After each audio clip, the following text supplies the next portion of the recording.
CV. Nagesh ಅವರು ಮಾಡಿದಂತಹ ವಾದದಲ್ಲಿ ಇದ್ದಂತಹ ಪ್ರಮುಖ ಅಂಶಗಳು ಏನೇನು ಅದನ್ನ ಗಮನಿಸ್ತಾ ಇದ್ದೀರಿ. ಪ್ರಮುಖವಾಗಿ ಅವರು ಮಾಡಿದಂತಹ ವಾದ ಏನಾಗಿತ್ತು ಅಂತಂದ್ರೆ, ಕೃತ್ಯದಲ್ಲಿ ಪೊಲೀಸರು ಏನೇನು ಸಾಕ್ಷಿಗಳನ್ನ ರಿಕವರಿ ಮಾಡ್ಕೊಂಡಿದ್ದಾರೋ ಅವೆಲ್ಲವೂ ಕೂಡ ಪ್ಲಾಂಟೆಡ್. ಅಂದ್ರೆ ಕೃತ್ಯ ನಡೆದಂತಹ ನಂತರದಲ್ಲಿ ಆ ನಂತರ ಆ ಕ್ರೈಮ್ ಸೀನ್ ಏನಿದೆ ಅಲ್ಲಿಗೆ ಸಾಕ್ಷಿಗಳನ್ನ ತಂದಿಟ್ಟು ದರ್ಶನ್ರನ್ನ ಸಿಲುಕಿಸಬೇಕು ಅನ್ನೋದಕ್ಕೆ ಮಾಡಿದಂತಹ ಪ್ರಯತ್ನ ಇದಾಗಿದೆ. ಇದು classic case of fabric of evidence ಅಂತ ಹೇಳಿ ವಾದವನ್ನ ಮಾಡಿದ್ರು ಸಿ.ವಿ. ನಾಗೇಶ್. ಕೋಲು, ಹಗ್ಗ ಎಲ್ಲವೂ ಕೂಡ ಇಲ್ಲಿ ಪ್ಲಾಂಟೆಡ್ ಅಂತ ಹೇಳಿ ಹಿರಿಯ ವಕೀಲ ನಾಗೇಶ್ ವಾದವನ್ನ ಮಾಡಿದ್ರು. ಮ್ಯಾಜಿಕ್ ಕಥೆಯಂತೆ ಸಾಕ್ಷಿಗಳನ್ನ ತಂದಿಟ್ಟು ರಿಕವರಿ ಮಾಡಿದ್ದಾರೆ ಅಂತ ಹೇಳಿ ವಾದವನ್ನ ಮಂಡಿಸಿದ್ರು. ಒಂದಿಷ್ಟು ಸಂದೇಹಗಳನ್ನ ವ್ಯಕ್ತಪಡಿಸ್ತಾ ಹೋದ್ರು. ಮೊದಲ ಸಂದೇಹ ಏನು? ಮ್ಯಾಜಿಕ್ ರಿಕವರಿಯ ಕಥೆಯನ್ನ ಹೇಳ್ತಾರೆ ಅವರು. ಜೂನ್ 9ನೇ ತಾರೀಕು ಪಟ್ಟಣಗೆರೆಯ ಶೆಡ್ನನ್ನ ಸೀಸ್ ಮಾಡುವಂತಹ ಕೆಲಸ ಆಗಿದೆ. ಪಟ್ಟಣಗೆರೆಯ ಶೆಡ್ ಅನ್ನ ಸೀಸ್ ಮಾಡಿದ್ ಯಾವಾಗ? ಜೂನ್ 9ನೇ ತಾರೀಕು. ಆಗಿನ್ನೂ ದರ್ಶನ್ರ ಬಂಧನ ಆಗಿರೋದಿಲ್ಲ. ಜೂನ್ 9ನೇ ತಾರೀಕು ಕೃತ್ಯ ನಡೆದಂತಹ ರೇಣುಕಾ ಸ್ವಾಮಿಯ ಹತ್ಯೆ ನಡೆಯಿತು ಅಂತ ಹೇಳಲಾಗಿರುವಂತಹ ಆ ಪಟ್ಟಣಗೆರೆಯ ಶೆಡ್ನ ಸೀಸ್ ಮಾಡಲಾಗತ್ತೆ. ಆದ್ರೆ ಸೀಸ್ ಮಾಡಿದಂಥ ಜಾಗ ಏನಿದೆ, ಆ ಸೀಸ್ ಮಾಡಿದಂಥ ಜಾಗದಲ್ಲಿ ಆಗ್ಲೇ ರಿಕವರಿಯನ್ನ ಮಾಡಿಲ್ಲ. ಜೂನ್ 11ನೇ ತಾರೀಕು ಆರೋಪಿಗಳನ್ನ ಪೊಲೀಸರು ಬಂಧಿಸಿದ್ದು. ದರ್ಶನ್ನ ಬಂಧಿಸಿದ ಯಾವಾಗ? ಜೂನ್ 11ನೇ ತಾರೀಕು. ಬಹುತೇಕ ಆರೋಪಿಗಳನ್ನ ಬಂಧಿಸಿದ್ದ ಅವತ್ತು, ಕೆಲವರನ್ನ 10ನೇ ತಾರೀಕು ಬಂಧಿಸಲಾಗಿರುತ್ತೆ. ಪ್ರಕರಣದಲ್ಲಿ ಇರುವಂತಹ ಪ್ರತ್ಯಕ್ಷ ಸಾಕ್ಷಿ ಆ ಪಟ್ಟಣಗೆರೆಯ ಶೆಡ್ನ ಸೆಕ್ಯೂರಿಟಿ ಗಾರ್ಡ್. ಆತನ 164 ಹೇಳಿಕೆಯನ್ನ ಚಾರ್ಜ್ ಶೀಟ್ ನಲ್ಲಿ ಉಲ್ಲೇಖ ಮಾಡಲಾಗಿದೆ. ಆತನ ಹೇಳಿಕೆಯ ಪ್ರಕಾರ ಆತ ಶೆಡ್ನಲ್ಲಿ ಯಾರ್ಯಾರ ಕಾರುಗಳು ಬಂತು, ಯಾವ ಸಮಯದಲ್ಲಿ ಬಂತು ಅಂತ ಹೇಳಿ ತನ್ನ ಹೇಳಿಕೆಯಲ್ಲಿ ಆತ ಉಲ್ಲೇಖ ಮಾಡಿದ್ದಾನೆ. ಆತನಿಗೆ ಕನ್ನಡ ಬರೋದಿಲ್ಲ, ಆದ್ರೂ ಆತನ ಹೇಳಿಕೆಯನ್ನ ಕನ್ನಡದಲ್ಲಿ ದಾಖಲು ಮಾಡುವಂತಹ ಕೆಲಸವನ್ನ ಚಾರ್ಜ್ ಶೀಟ್ ನಲ್ಲಿ ತನಿಖಾಧಿಕಾರಿಗಳು ಮಾಡಿದ್ದಾರೆ ಅಂತ ಹೇಳಿ ಮೊದಲಿಗೆ ಒಂದು ಪಾಯಿಂಟ್ ಅನ್ನ ರೈಸ್ ಮಾಡ್ತಾರೆ. ಅದಾದ ನಂತರ ಮರುದಿನ ಬೆಳಗ್ಗೆ ಪೊಲೀಸರು ಬಂದು ಗೋದಾಮನ್ನ ಸೀಸ್ ಮಾಡಿದ್ರು.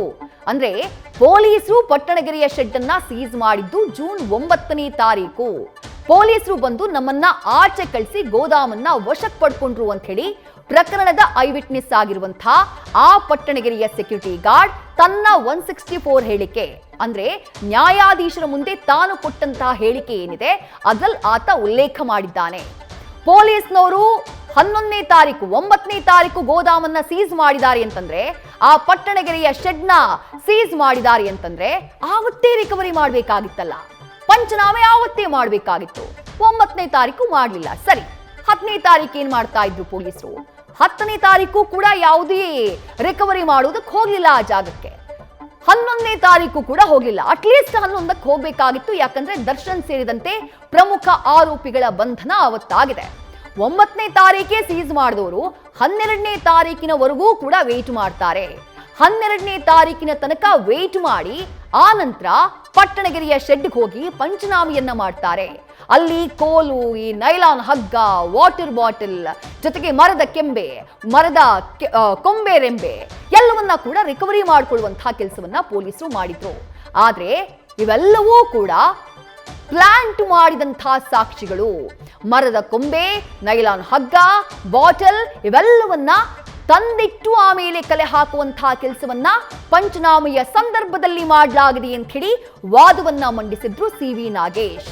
ಅವರು ಮಾಡಿದಂತಹ, ಅವ್ರು ರೇಸ್ ಮಾಡಿದಂತಹ ಬಹಳ ಮಹತ್ವದ ಪಾಯಿಂಟ್ ಇದು. ಇವತ್ತು ಅವರು ಮಾಡಿದಂತಹ ವಾದದಲ್ಲಿ ಯಾವ ಸಾಕ್ಷಿಗಳು ಕೂಡ ನಿಜವಾದ ಸಾಕ್ಷಿಗಳಲ್ಲ.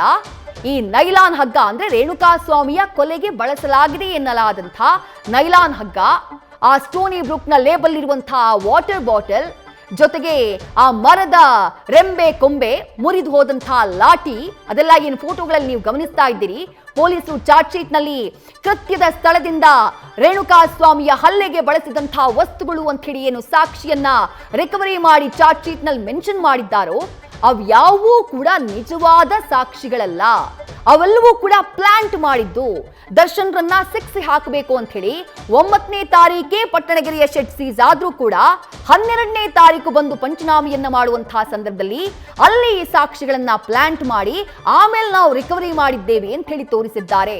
ಹಾಗಾಗಿ ಇದ್ಯಾವುದೂ ನಿಜವಾದ ಸಾಕ್ಷಿಗಳಲ್ಲ ಅಂತ ಹೇಳಿ ಪ್ರಬಲವಾದಂತಹ ವಾದವನ್ನ ಮಂಡಿಸಿದ್ರು ದರ್ಶನ್ ಪರ ವಕೀಲರಾಗಿರುವಂತಹ ಸಿ.ವಿ. ನಾಗೇಶ್. ನ್ಯೂಸ್ ಫಸ್ಟ್ ನಿರ್ಭೀತಿಯಿಂದ ನಿಮ್ಮ ಪರವಾಗಿ.